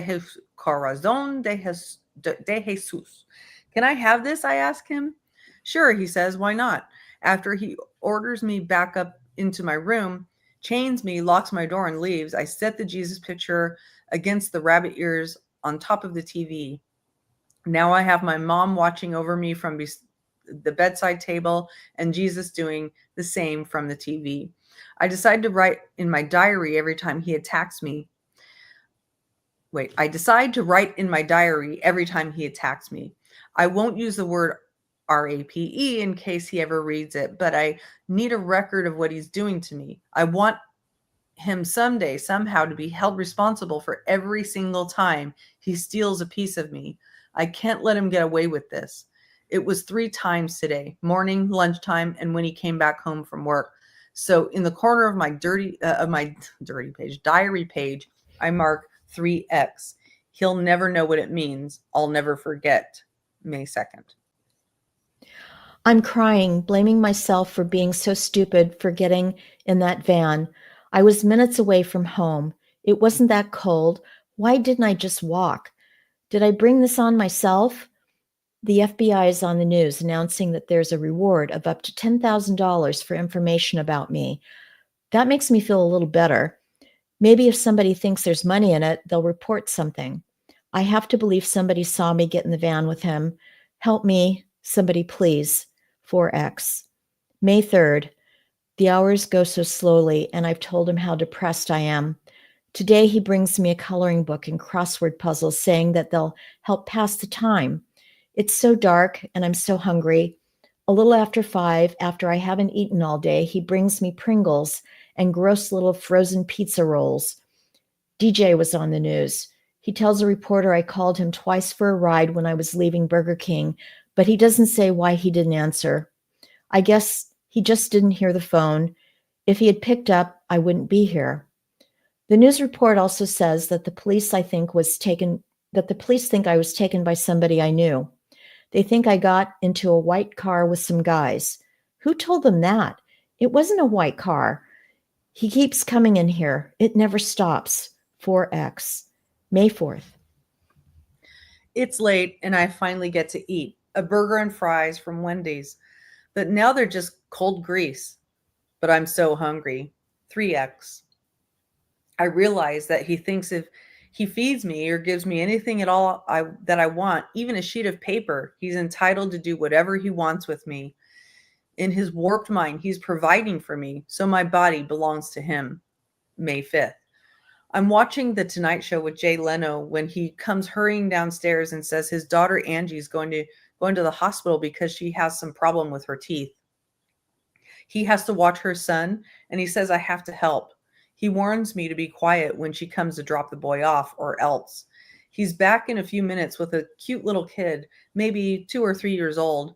I pull the covers up over my chain because I don't want to scare him. This is Angie's son, he says. He doesn't say my name, and I know I'm not supposed to either. I wish he were older so that he might be able to tell someone I'm here. He is crying hysterically. I wonder if he can tell how sad I am. I try to coax him over to me, but he won't budge, and I can't go to him because of the chain. He picks up the boy to calm him, but the crying doesn't stop. After a while, he takes his grandson downstairs, and a few hours later, I hear Angie come back. I am too scared to scream to her. I've seen how clever he is, and I'm sure he could explain it away, and then what would happen to me? May 6th. Another long day in the dark. I watch TV show after TV show, from Days of Our Lives to Wheel of Fortune. I miss talking to people. I'm going crazy alone in this room. My dinner is a Snickers and a Twix. 3X. When he comes back into my room again, I'm praying to God that he doesn't want more. Here, you want to listen to your messages, he says, holding out my phone. Yes, I tell him. I hold the phone up to my ear and hear Beth crying and telling me to please come home. Then I hear Mariah's little voice saying, Nandy, where are you? I love you and come home. My family calls me Mandy, but Mariah calls me Nandy. There are messages from my cousin Crystal and my friend MJ asking about my birthday party. Their voices shatter me. That's enough, he says, pulling the phone away, though I know there must be messages from my mom. He gives, he takes. May 7th. I just brushed my teeth for the first time in 3 days. 4X. In my diary, I draw my heart with a dagger through it. May 11th. It's Mother's Day. He brings me today's Plain Dealer and shows me an article about my mom that says she is so upset and worried that she hasn't eaten or slept since I disappeared. I don't know if she's out there being held. I don't know if she's out there being held. I don't know if she's out there laying on the side of the road somewhere, my mom told the columnist, Regina Brett. The article says that when my nieces see my picture on TV, they always ask when I'm coming home, and my mom tells them she'll be home soon. My mom says she's keeping everything in my room exactly how I left it. And as I read that, the tears are rolling down my face. It turns him on to see how much it hurts me to read the article. 4X. May 13, 5X. May 15th. I'm on the news every day now. That's a good thing. I know people are searching for me and I get to see my family on TV. Today, the cops are saying they had dogs search DJ's car and they found a spot of blood and a knife in his trunk. He's watching the news with me, looking so proud, so happy. He loves that the police are focusing on the wrong guy. May 16th. He has been at his mother's house for dinner and he brings me leftover rice and beans that she made. Next page. Seems to go to her place a lot, which seems weird to me because he's always telling me how much he hates her. He calls her whore and bitch and says she beat him when he was little. I don't know whether to believe what he says about how his mother treated him because he lies so much, but I'm grateful to get her homemade meals instead of another cold fast food burger. I just wish she knew her son was feeding me her leftovers. May 21st. I haven't gotten my period yet. I pray I'm not pregnant. What would I do? I can't imagine going through that here. I've been here for a month. I can't sleep. I'm so lonely. I guess that girl is still in the other room, but I haven't seen or heard her since that day I cleaned her room. I have no one to talk to but him. I feel dead inside. I miss the smell of fresh air. I miss being able to get a drink when I'm thirsty. I miss the feeling of rain on my face. Everything I used to think was a pain really wasn't. I even miss my mom hollering at me. He hasn't attacked me for 2 days in a row. That's never happened before. Maybe things will get better. May 30th. I hear fireworks again. That means the Indians won another game tonight. I see on the news that somebody donated money for a huge billboard with my picture on I-480 near West 130th Street. Thank God for whoever did that. The investigation, searching for Amanda. Luana knew her Mandy was never late, never. So she and Beth were surprised she wasn't home when they got there. They checked the shower. It was dry. She always took a shower after work. There was no sign of her uniform either, so she hadn't changed and left. They called her cell phone, but she didn't pick up. That was worrisome. She was never out of touch. Luana and Beth started making calls to Amanda's friends to ask if anyone had seen her. Maybe she'd gone to see her friend after work, but no one knew anything. So they got into the car and began driving around the neighborhood. But now it was completely dark and Luana was becoming frantic, certain that something was wrong. A little after 9, she called 911. Police took the report but didn't seem concerned. They told Luana to keep looking for her, that the girl hadn't been missing long and she'd surely come home soon. By midnight, when there was still no sign of Amanda, Luana called the police again, and this time 2 officers were dispatched and arrived in a patrol car just before 1 a.m. They took down Amanda's description: 5'1", 120 pounds, long dark blonde hair, and told Luana not to worry, that teenage girls ran away all the time and almost always came back in a day or two. Amanda was probably just with her boyfriend somewhere. Luana Miller had a short fuse, and when something ticked her off, her temper would be volcanic. Kids don't run away in Burger King uniforms on their birthday. And next. Leave all their cash at home. Somebody must have taken her. Do something, she told the police in a loud voice salted with profanity. She told them Amanda was a good kid who would never stay out this late without calling, had never run away before, and had no reason to now. The officers stood in the living room making notes, but Luana and Beth felt they weren't taking Amanda's case seriously. They clearly thought she was yet another runaway whose mother was overreacting and wasting their time. The 2 women stayed up all night, calling every one of Amanda's friends they could think of and waiting for the phone to ring. In the morning, they made flyers with her photo, a handwritten description of Amanda, and their home phone number. Luana thought it was smarter to put her own number down rather than some police line to make sure no tip was lost or ignored. They drove around the neighborhood, taping the flyers on the door at Burger King, in the windows of shops in West Town Square, and on telephone poles. Luana's phone kept ringing, and people told her they were sure they had seen Amanda at someone's house or in a store or somewhere else. Luana didn't drive, so she got Beth or her sister Teresa to take her to investigate every tip. When she called television stations and pleaded with them to cover Amanda's disappearance, she was politely told that Amanda hadn't officially been designated as a missing person yet, and they couldn't run a story about every teenager who didn't come home for a day or two. Isn't anybody going to help us? Asked Luana, who was getting angrier and angrier. Luana Miller grew up in the Tremont neighborhood of Cleveland, just over the highway from Seymour Avenue. She was part Cherokee, and her mother wanted her to have a Native American name, which she hated because no one ever pronounced it properly. Instead of Luana, people called her Luana or Luanda or Lu something. and no one ever knew how to spell it. Luana left school by the 7th grade, and in 1976, when they were barely teenagers, she met Johnny Ray Berry, a skinny kid from rural Tennessee with a wild side and a violent temper. He had moved to Cleveland with his family from a farm in Elizabethton, not far from NASCAR's Bristol Motor Speedway. Luana got pregnant at 16 and raised Beth with no help from Johnny Ray, who dropped out of school after the 9th grade and spent his nights drinking and partying. It was the same when Amanda arrived 7 years later. By then, Johnny Ray was working for Allied Van Lines moving furniture. Luana would make him coffee every morning, and as Amanda got older, he would sit and watch cartoons with her before he left for work. There were good times during those years, but far more bad ones. Johnny Ray was in and out of jail, mainly for assaults and bar fights, and one of Amanda's earliest memories is visiting him at the old Ohio State Prison at Mansfield. He often beat Luana, usually when they were both drunk. Luana on a 12-pack of Busch and Johnny Ray on whiskey. The police were often at the front door, called to stop the domestic violence.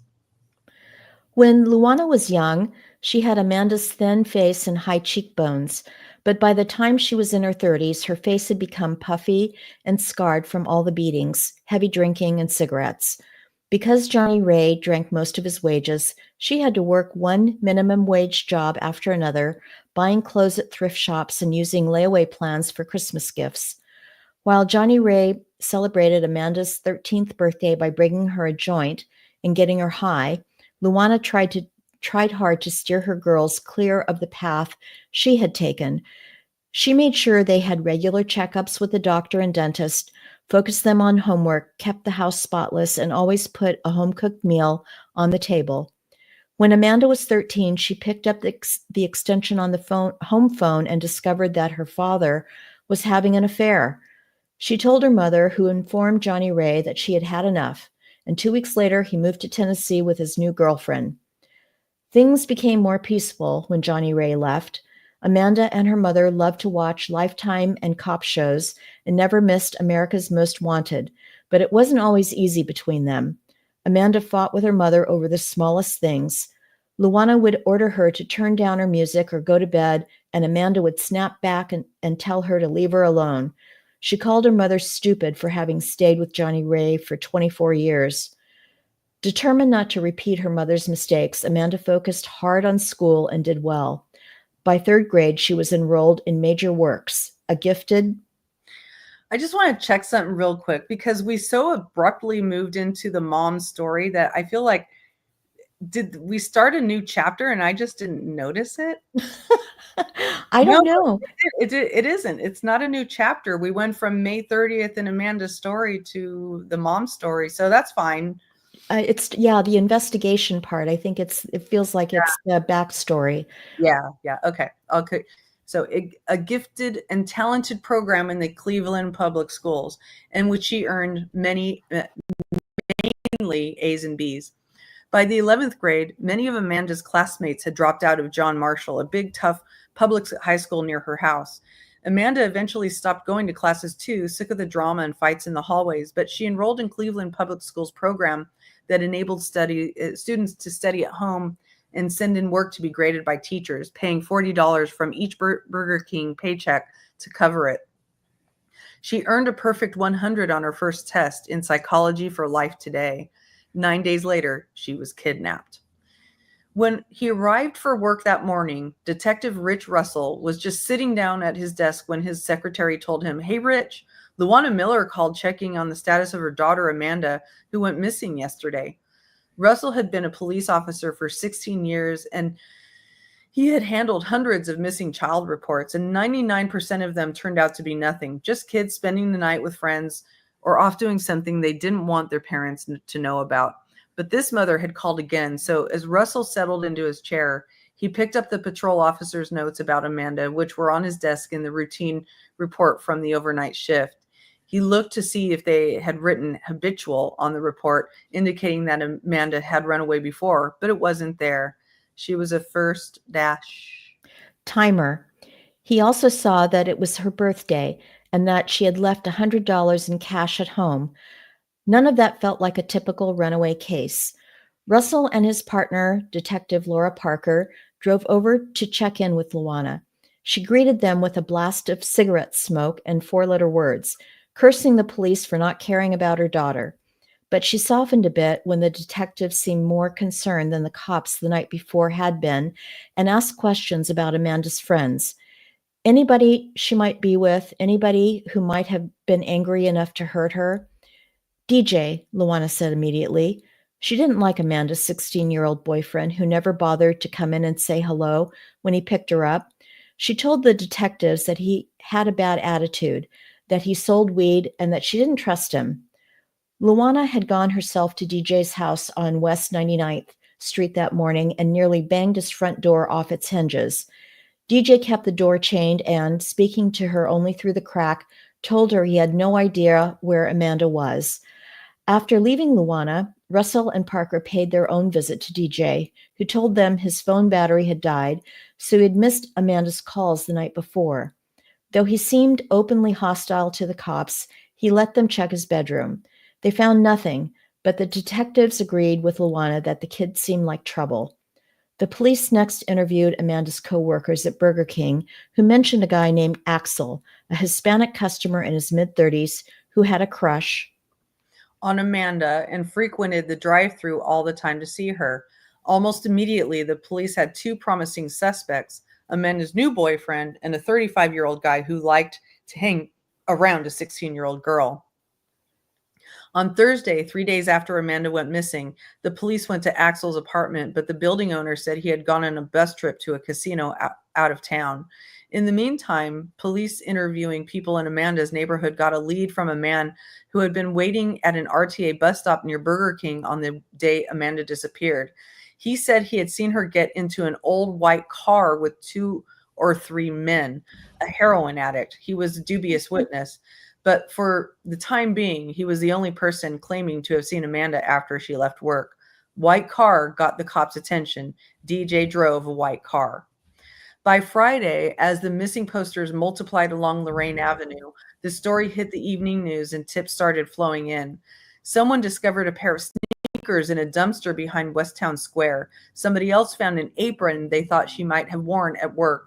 People reported sightings of Amanda at basketball courts, gas stations, convenience stores, and rest stops on the Ohio Turnpike. Police looked into each tip, and none checked out. They were nowhere. Brian Heffernan, head of the 1st Division Detective Squad, Parker and Russell's boss, decided it was time to make DJ's life miserable. Heffernan was the eldest of 9 kids in an Irish Catholic family, a soft-spoken, tough guy. At 6'3", he was the 1978 Ohio State high school wrestling champion in the heavyweight division. As the father of 3 teenage daughters, Amanda's case felt personal to him, and his cop radar was pointing him straight at Amanda's smart-mouthed boyfriend. DJ not only seemed to have a particular hatred of the cops, but his story seemed inconsistent. He said he'd been with a friend fixing motorcycles on the evening Amanda disappeared and swore that she had called him at 11 that night. But when police had subpoenaed Amanda's phone records, they revealed that her last calls to DJ were placed before 8. Was he remembering wrong, or was he lying? When Heffernan learned that DJ was driving without a valid license, he had patrol officers pull him over, tow his car, and get a warrant to search it. They had a cadaver dog sniff it, but found no traces. They sprayed it with luminol, a chemical that makes blood show up under black light, and discovered blood stains in the trunk. But lab results revealed that it was chicken blood that had probably leaked from a bag of groceries. They also found a receipt showing that DJ had washed his car the day after Amanda went missing. The car wash was next to a big park with large wooded areas, so officers searched it with dogs. When nothing turned up, they got a court order to attach a tracking device to DJ's car to follow his movements, and persuaded a friend of his to wear a hidden microphone. "What do you think happened to your girlfriend?" the friend asked, with police listening. "I don't know what happened to her, and I don't care," DJ said, launching into a profanity-laced tirade about the police. DJ infuriated the frustrated cops, who finally brought him into the station and gave him a lie detector test, which he passed. They had absolutely nothing on him. On Monday night, Luana and Beth were at home crying as they watched a report about Amanda's disappearance on the 11 o'clock news. Beth was growing worried about her mother. Luana had never been a sound sleeper, but she had barely slept at all since Amanda had gone missing a week earlier.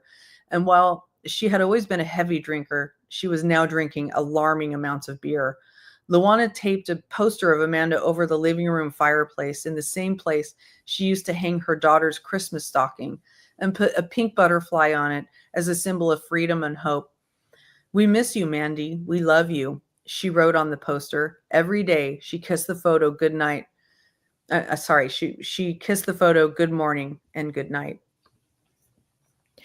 Within minutes of Amanda's face appearing on the news, the phone rang. As Luana rushed to answer it, Beth was picking up the extension in the dining room. "I have Mandy," said a man's voice on the other end. "She wants to be here because we're married, but I'll have her back home in a couple of weeks." "Please bring her home," Luana pleaded. "Drop her off at a store. Drop her at the corner, anywhere. We don't care who you are. We just want Mandy home." The line went dead. Luana gasped and sat down. She and Beth were struck that he had called her Mandy because only family and her closest friends called her that. They thought he sounded like an older white man. A minute later, the phone rang again. "Don't worry," the same voice now said. "She's okay, and she'll be home."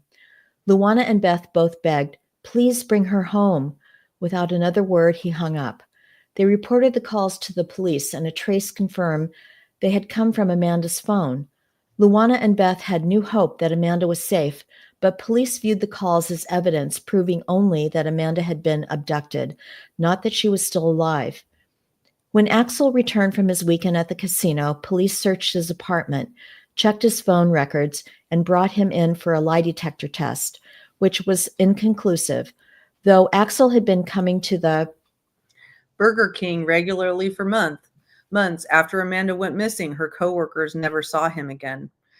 Several callers told police they had seen Amanda working as a prostitute along Cleveland's infamous Broadway Avenue corridor near Fleet Avenue. Parker and Russell showed Amanda's photo to some of the regulars there, who said a blonde who looked like her and called herself Amanda had recently started walking their strip.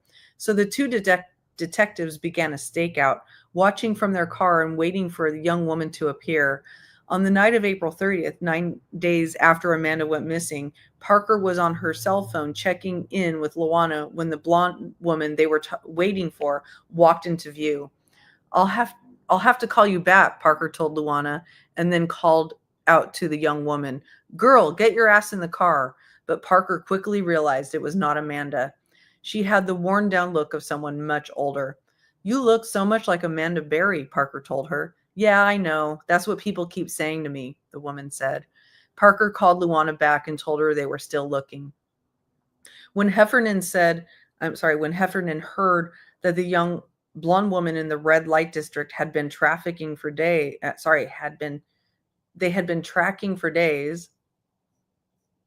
Next page. You there, Cinnamon? Hello? Are you there?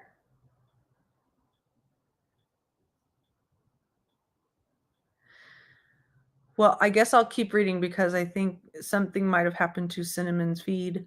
So they learned it wasn't Amanda. He decided to bring in the FBI. It had been 10 days since Amanda had disappeared. All leads were exhausted, and the police needed help. I'm here. There you are. I'm Okay. so sorry. Oh, it's okay. I lost the window on my monitor and I couldn't find you. Oh, okay. Oh my gosh. Okay. Let's see. I'll just start at the top of the page. Wasn't Amanda. He decided to bring in the FBI. It had been days since Amanda had disappeared. All leads were exhausted, and the police needed help. Police receive huge numbers of missing children reports, most of which involve children who intentionally ran away or went somewhere without telling their parents.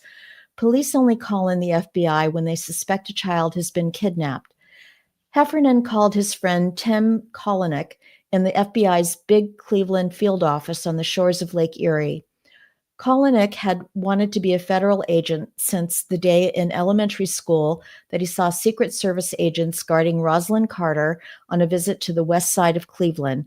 Tall, trim, and athletic, he rose quickly from Cleveland police officer to U.S. Secret Service agent to the FBI, where he worked on the Violent Crime Task Force. As they drove up to Amanda's house, Heffernan and Kalanick saw yellow ribbons tied to the chain link fence, and they found Luana waiting for them in a white-hot rage. She demanded to know why they weren't working harder and why nobody had found her daughter. She took them to Amanda's bedroom, where Kalanick marveled at the 25 pairs of jeans Amanda had hung neatly in her closet and the rows of perfectly lined-up shoes. Luana went through the details yet again: the untouched money, the birthday plans, the strange call from a man who said Amanda was now his wife. From everything Kalanick could see, he felt certain Amanda hadn't run away. He also knew that the longer she was missing, the less likely she would be found alive. The FBI hoped the kidnappers' first mistake would be to turn on Amanda's phone again. It was 2003, and Bureau engineers in Quantico, Virginia, had developed new cell phone tracking equipment that could pinpoint a particular phone's location as long as it was switched on. And so on May 8th, an FBI engineer arrived at Cleveland Hopkins Airport with several large suitcases containing a mobile computer lab. 17 days had passed since Amanda's disappearance, and 10 days since Luana had received the call from her daughter's cell phone. Amanda's phone records shows that her phone had been turned on repeatedly on the night she went missing and during the next day. Someone had been calling her voicemail and listening to the messages. FBI agents determined that Amanda's phone had been somewhere near 2 cell towers on the west side of Cleveland when the call to Luana was made. The caller might have been driving because the signal seemed to bounce from one cell tower to the other. The towers were on either side of I-90, and they covered a radius of about 40 square blocks. For all the Bureau knew, the caller could have been racing along the highway when he made the call, and he and Amanda could be in California by now. Hoping they were still in the area, Kalanick packed into a grungy gray van with a Quantico engineer and several other FBI agents and looked for a place to park somewhere between the 2 cell towers. They pulled into the parking lot of the Family Dollar discount store at Clark Avenue and West 30th Street, where their banged up vehicle was inconspicuous and turned on their gear, a device consisting of a computer screen, keyboard, and antenna. If Amanda's phone was turned on for even a minute, they could pounce, along with an FBI SWAT team waiting in 2 Chevy Suburbans parked nearby. Although Kalanick and his team didn't know it, they were parked only about 1,000 feet from the house where Amanda was being held and could have walked there in a matter of minutes. Wow. The FBI had never heard of Michelle Knight, and they didn't know that she was also being held in the same house. 9 months earlier, Castro had abducted her from the exact same Family Dollar lot where the FBI van was now parked. The FBI agents continued their stakeout for 8 days, changing shifts every 12 hours, but Amanda's phone never went on. They knew she had left her phone charger at home and reluctantly concluded that by now the battery had died and there was little chance of it being used again. On May 16th, they drove the engineer and his gear back to the airport. Samantha Farnsley looked remarkably like Amanda. Same age, same height, same build, even the same piercing over her left eye. Everyone noticed the uncanny likeness. On city buses, she would hear people whispering, "Is that Amanda Berry?" An FBI agent spotted her one day in a thrift shop and followed her around the aisles, then tailed her into the parking lot. When she confronted him, he asked her if she was Amanda Berry, and when she said she was not, he still demanded to see her ID. Police stopped her 8 or 9 times in the months after Amanda went missing, and the situation became so bad that the FBI gave her a letter to carry, certifying that she was not Amanda. Samantha ultimately left Cleveland, but not until after a sad encounter with Luana. When police booked Samantha on a truancy charge one day, They asked Luana to come to the station and take a look. When she arrived and saw the back of the girl's head and her long blonde ponytail, she gasped. But then Samantha turned around and Luana's face fell. No, she said, that's not my child. Wow. Maybe we should stop here. Okay. Yeah, it's been almost 2 hours, and Has it? Oh my gosh. yeah, it sounds like this is a pretty long chapter. But wow. I Wow. I have such anxiety right now. I found myself, my leg was shaking. I was like bunching my hands up into fists. I was getting so anxious about this, knowing that, reading this through and just knowing that they were so close and so far away. And making so many bad assumptions about, people and who's involved and who's not involved, and you know what I mean? And it, to me, it just, I keep comparing to all these cases that we see on YouTube, Right. and how people, the word that keeps coming up in my head is myopic. Yes. And does you know what myopic is? Yes. Let me read the definition for people who don't know what the word myopic is. Myopic is a condition in which visual images come into focus in front of the retina of the eye, resulting in defective vision of distant objects. That basically means you have a very narrow focus. You have a very narrow vision, very closed way of looking at things. And I mean that with how people on YouTube they will look at only what's in front of them and not have an imagination for all the multitude of many other things that could be an explanation. You know what I mean? Right. So like you take again, you take Sebastian's case, and people feel like they have to take a side when that they can't just look at both parents as not being involved, and that there is probably there could be 50 million other explanations, but they have to put it on one or the other of the parents. And I just don't see it I don't see it that way. I don't, there can be, and like in this with Amanda Berry, she was literally lifted off of a corner, and I'm not comparing. Sorry. But if we were in YouTube days, mom would have been the main culprit. Everybody would have been going, on YouTube would have been going after this mom, right?